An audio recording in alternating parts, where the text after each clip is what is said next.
harmony.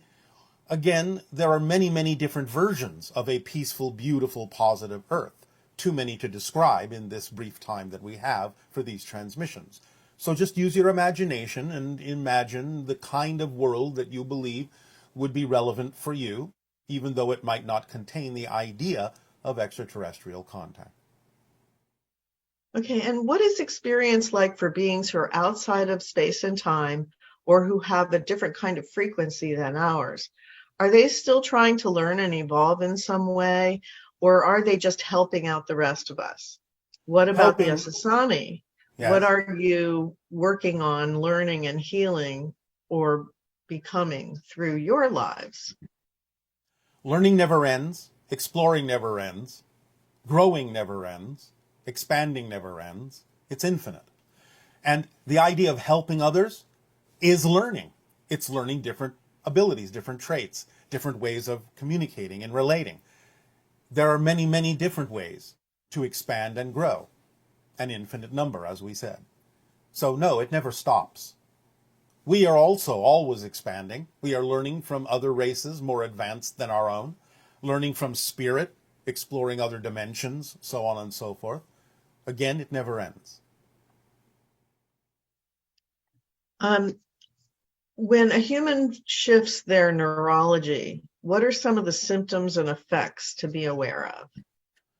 If there is any resistance, which may not necessarily be from, shall we say, fear-based beliefs, but just the idea of what you've been trained to be used to, which can cause resistance just because you're unfamiliar with the new energy passing through your neurological net, then resistance can build up and it can cause certain physical side effects like pains and feelings of being sick or ill temporarily until you get used to the new vibration and become more conductive to it to allow it to pass unimpeded without resistance. So there are many different kinds of symptoms that can occur based on you simply not being used to the new energy or harboring fear-based beliefs that the new energy will bring to your attention and allow you to face and allow you to process so that you can clear yourself and become far more conducive and conductive to the idea of the newer vibration. Is that why lucid dreaming can be a good tool to acclimate yourself to higher frequency states and being conscious? Yes, of course. There are many different ways in which you can acclimate to the higher vibrations and frequencies, and lucid dreaming is certainly one. Thank you. What are some of the things that the hybrid children and extraterrestrial families are doing right now to assist us with our galactic citizenship? How can we show our love, appreciation, and allowance towards them more effectively? By being more of yourself, by meeting them halfway, by raising your vibrational frequency and making Earth more conducive to receiving the idea of the hybrids, who are helping by making contact and communication with you, usually in dream time, but who are also practicing on Earth here and there temporarily to blend into your society more and understand Earth communities, Earth society, Earth culture. But they are helping in many different ways by sending their vibrations and energies. And many of you, when you visit them, either literally, physically, or astrally, usually when you are asleep, then you can communicate directly, face to face, so to speak, and learn different things that can help make you more compatible, make Earth more compatible to the idea of the evolution going on in humanity at this time toward becoming the sixth hybrid race. But follow the formula is the most basic answer. It will take you exactly where you need to go to be of best help to them as they are being of help to you. Send them love, feel it, project it, send it, and don't forget to send it to humanity as well and yourself individually. Will the next 10 years be an introduction and meeting of other beings, or will it go beyond that point to getting to travel aboard a spacecraft to other places and back? It depends on the person. It depends on the agreements. It depends on what it is you need to experience. So it will be some of all of the above, but in different places for different people at different times. In order for us to become full-fledged galactic citizens, what are some of the, I would say, behaviors, beliefs that we would exhibit in order to be available for that? Be open to the connections between everything and be of best service to all of the people of the earth in the best way you can. And biologically, we seem to be designed so that we actually get an endorphin release when we are helping others or being of service to others. Can you comment on that? Like how that was that automatically part of our physiology, or was it added through the hybridization process? And how does that relate to higher states of consciousness? Because we actually have a physiological response. Yes, it is built into your physiology so that you know when you are more strongly connecting to your true spiritual self. Because that is what happens. As I said, being of best service to all is what then triggers in the body that spiritual connection that allows you to express it through the idea of physiological endorphins and other chemical reactions that are now lining up with the idea of the vibration of your spirit to know that you are connecting to all and that all is connecting to you, and therefore you are being your true self. And for beings such as yourself that are more advanced and less physical, do you also have a physiological response when you're helping in a similar way? Well, obviously, if you're non-physical, it's not a physiological response. But as I just said, there are aspects of your spirit that allow you to experience more of what could be called the light of all that is. And it would be the spiritual equivalent of feeling that sense of connection, that sense of gratitude, that sense of grace, and the so-called rush that you feel physiologically when endorphins are released. But it's not a physiological response. Okay. And for this version of Earth, is there an approximate year that a small group of people may see your ship, or so as to inspire larger groups of humans to move into a higher collective consciousness? And when this occurs, will you allow it to be videotaped for the world to see, or would that not be allowed? It will be allowed probably sometime later down the line in terms of the window of open contact. And after open contact, will humans still need to rely on farming and agriculture for food? And will new sources of sustenance be provided via ET technology or through Sasani specialists? Yes, new technologies may provide more abilities for sustenance, but at the same time, remember, many people actually have a passion for growing things, and many people will still do so. But it will be done more naturally, more organically, as you say. And done in a way, once borders are gone, that will allow all to take advantage of it rather than people starving. Since you mentioned borders, I was wondering, will that result in, if the borders are all open, in people losing their cultural identity in a sense, because there'll be such a commingling of different types of people and different cultures? There will be both. In other words, there will be those that would like to commingle, but there will be those that appreciate and have a passion for the idea of cultural experiences and expressions. So it doesn't require borders per se to do that.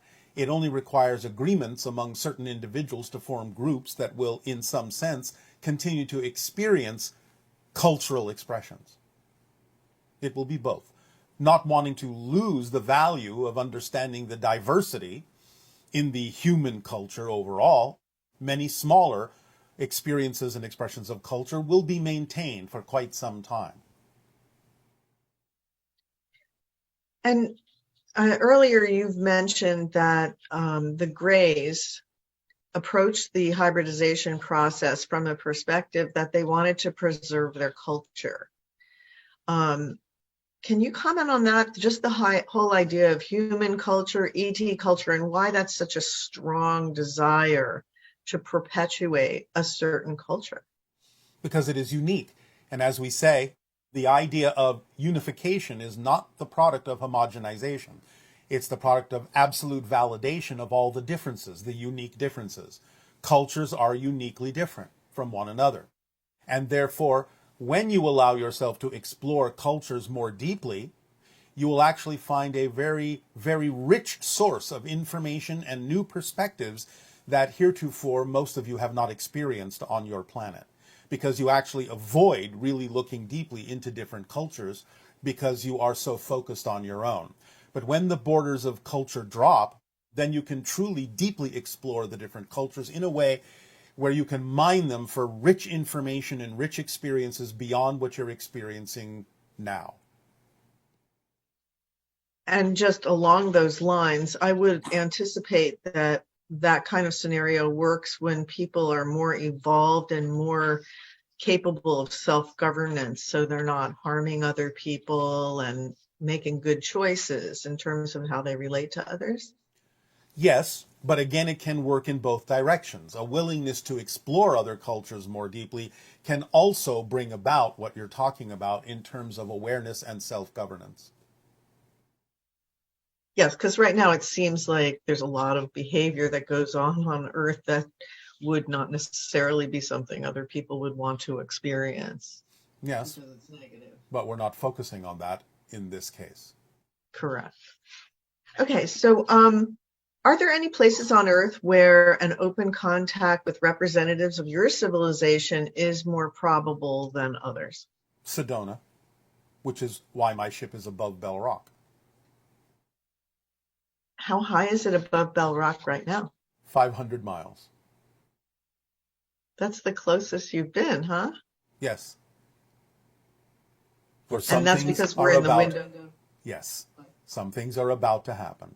Oh my goodness, that sounds exciting. Yes, it does. How does first contact affect the life of the person who's experiencing it? What can first contact bring to our lives? That's a very broad question.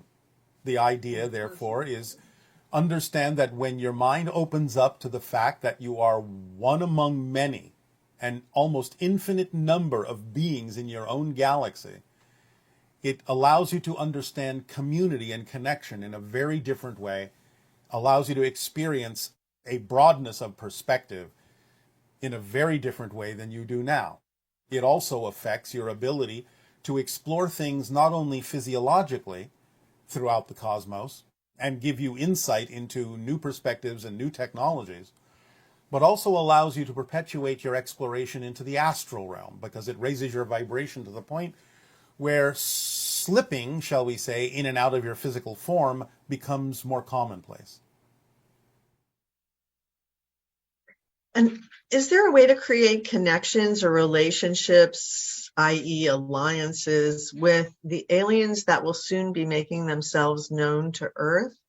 I would like to support and work with them when they arrive and act as a bridge between humans and aliens, this person is saying. Follow the formula. That's all we will say for now. Synchronicity will bring you exactly where you need to be in perfect timing. You are all representatives if you are your true selves.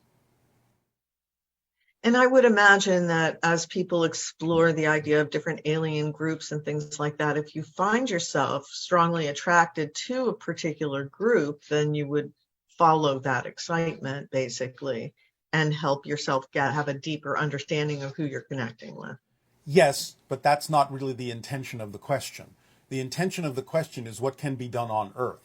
And therefore, the idea is to form whatever groups are necessary to explore the idea of extraterrestrial contact, to communicate with different institutions on your planet, governments and what have you, to perpetuate the idea of being open to extraterrestrial contact, so that you can, from your side, make more probabilities available by using your imagination to create experiences and institutions and encounters on your own to create spaces in which contact can occur. And I don't just mean physical spaces, I mean energetic ones. Are most of the Yaels still children? Are some now grown and helping with the hybrid agenda? I believe you mean the Shalanaya. The Yael are not children, they are the fifth hybrid race. The idea of the Shalanaya, the first ones, Many of them are children. Many are adults as well. But the idea is that the Yael, in a sense, are the caretakers of the Shalanaya. The Yael is an adult civilization. Doesn't mean they don't have their own children, but no, most of them are not children. The Shalanaya, many of them are. Many of them are not. So will there be a wide range of ages of hybrid children that come to Earth? It depends on what you mean by a wide range. There may be those that in your mind are somewhere from 7 to 17. It's not such a wide range. Some will be older, some will be younger, but the median average will be somewhere between 7 and 17. And IQ-wise, what kind of an IQ do these children have? In the way you measure things like that, we're not sure that it's relevant to give you a number. Is there any kind of human that would be representative of the level of intelligence that these beings would? Yes, there are many humans on your planet that allow themselves to blend the idea of intelligence and intuition in a way that is at least somewhat representative of the abilities of hybrid children. Individuals, as you have had, such as Einstein and Tesla and so on and so forth. So these children would be up in that high, for lack of a better term, IQ area that we see in children that are prodigies and things like that? Yes, many of them, but understand the concept is simply a matter of training. It's simply a matter of the information that you're fed and the way that the universe is explained to you when you're young that perpetuates what you're calling a high level of intelligence or a high IQ. It's not a mysterious factor. It's just about what it is you're fed or what it is you've agreed to be in the contract you made before being physical. So the idea, perhaps, of what may seem to be high levels of intelligence, high levels of information, high IQ, is simply because many children in extraterrestrial societies, especially in our own, are given information about the nature and structure of existence at a very young age, and therefore, when they mature, what they are capable of knowing and doing is simply obvious to them because they have been prepared with the information of the true structure of existence and their true self-empowerment. So us as humans can learn to express these ideas without all the self-limitation that we've created for ourselves and through our society and our belief systems. And that is, in a sense, what's suppressing these higher levels of intelligence and IQ or all of these things we're talking about. Well, yes and no. That's too broad of a way of saying it. Remember that you still have themes to explore. And you can look at a theme as a focus, a limitation if you want to use that word, but more accurately, a focus that might, by definition, prevent you from understanding certain things until it's relevant for you to do so. So we wouldn't necessarily say that all the so-called limitation that you've imposed upon yourselves are negative. I guess I'm seeing that the combination of the timing of open contact and our realization of how the universe works, in a sense, through belief systems and definitions, that this specific timing allows you to still explore themes that involve limitation and negativity and transforming that into positive. Yeah. As well as the idea that raising our vibration to the point where we could have contact with other beings is coming together. Yes. Much of the process that you go through to realize yourselves, have self-awareness, self-realization, as you say, is aimed at the idea of open contact and therefore the evolution of the human race into becoming the sixth hybrid race. Not all of it, but much of it at this time is aimed in that direction, so to speak. Fascinating. This person is saying that they once dreamed that the Sasani were born out of a sparkly cocoon. The cocoon had gold and silver hues. Is that correct? Well, the cocoon is not physical. Remember, we have described that the way children are born on our planet now is in an energy bubble. The energy bubble between individuals creating that bubble to bring forth a child is simply a kind of energy matrix that allows a child to form a physical body within it, a spirit to form a physical body within it, that it then can use as the vehicle to become a member of our society. So that person may simply be interpreting the idea of that sparkling energy bubble as a cocoon, implying that it is physical when it is not. Okay. And this person is saying that about 20 years ago, this person and their friends saw a large metal disc UFO above their car on the highway. It seemed as if no one else even noticed it. Why is this? And did the UFO have a message for this person to share?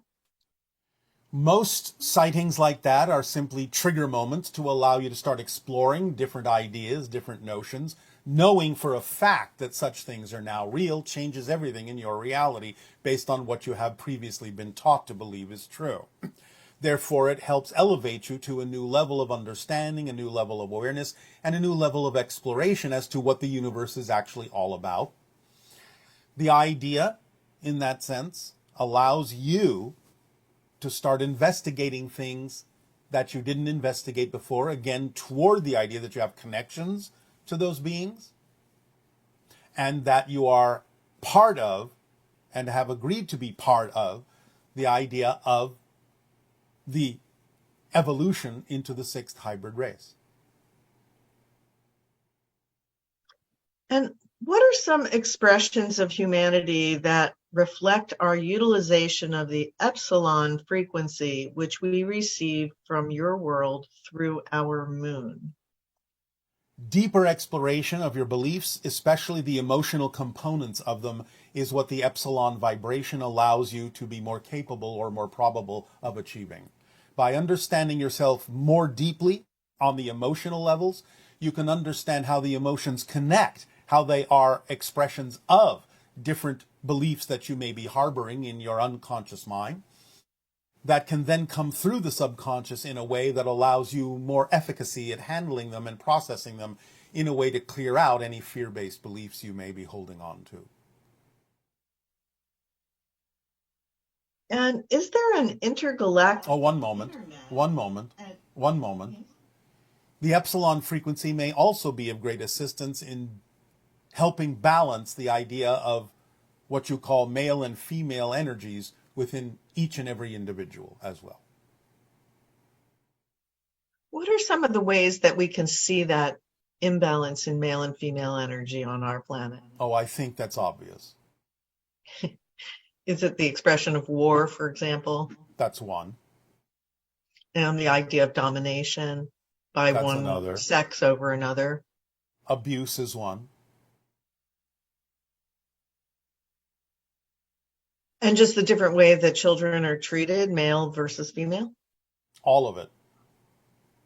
The idea, again, is the concept of the exploration more deeply of victimhood and the idea of perpetration of such states, being more representative of the idea of the imbalance of those energies within the human race. And would you say that the exploration of sexual identity is also part of our process in this rebalancing? Yes, to some degree, although there are some individuals who also can take it more into a negative expression. But yes, overall, the exploration of different gender identities is part of the exploration of finding balance within the human race to understand that you are more than just what appears on the surface as male and female energies. And is the reason that we are now more aware of this happening for many, many people beyond what we thought perhaps was how human beings were? Is it because we've become more elevated in our consciousness and more willing to accept differences? Yes, for some. Or I just didn't know if it was always like that and it was all just suppressed in individuals, as opposed to the idea that it's because we're more open now that these things are coming to the surface. It's both. But remember, when you say that such things have been with you all along and been suppressed, you're only talking about a relatively short span of time in history, several thousands of years. That's a very short span of time. in terms of the entire existence of the human race. It wasn't suppressed a long time ago in certain cultures. It became suppressed in certain cultures and has perpetuated into what you call modern times, which requires the idea of the opening of the exploration again, so that it can, now that you have vast communication systems on your planet, be something that the entirety of the human race can explore together. Let's see. Is there an intergalactic internet? And if so, could you inform us how to log into it? We have given you the idea of what might be the call signs or the passcodes for different civilizations, such as when we describe the idea of the black triangle with the blue light behind it against a black background that is specific to the vibration of our collective consciousness on Essassani. And we have given you other symbols as well. These, in a sense, are the passcodes to connect into the collective of galactic unions. Thank you. Yes. For those of us with hybrid children, can you tell us more about exactly how our DNA was extracted? Were all these through physically getting abducted, or were there other ways? Most of them were physiologically extracted through what you call abductions, or even being taken in your own homes through different technological methods. However, the idea is that of late, some of it can actually have been done energetically as well, using the energetic template of certain DNA patterns and imposing those templates upon the creation of the hybrid children. Is a spacecraft of a Sasani being repurposed at the time of the Sasani being's death, or does it go into spirit with the being? Or is there like a used car lot where you can buy a used spaceship? There are some level of availability of certain ships to individuals who are not necessarily bonded with them in the way that a pilot might be bonded with the expression of his higher mind expressed as a ship. But if the idea of a being chooses to cross into spirit, the ship goes with it, because the ship being a physiological representation of the higher mind, then the being individually blends back into it and both disappear back into spirit.